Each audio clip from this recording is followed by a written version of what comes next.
الحمدللہ، مصیبت پر صبر کر کے نعم البدل کی دعا۔ نبی علیہ الصلاۃ والسلام کی زوجہ مکرمہ سیدہ ام سلمہ رضی اللہ عنہا سے روایت ہے،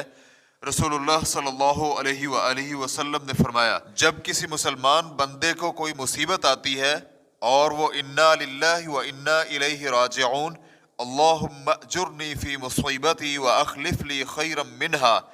یقیناً ہم اللہ ہی کی ملکیت ہیں اور اسی کی طرف لوٹ کر جانے والے ہیں، اے اللہ مجھے میرے اس صدمے یا تکلیف کا اجر دے اور بدلے میں مجھے اس سے زیادہ بہتر دے۔ انسان اگر یہ الفاظ کہہ لیتا ہے تو اللہ سبحانہ و تعالی اس کو اس کی مصیبت میں اجر دیتے ہیں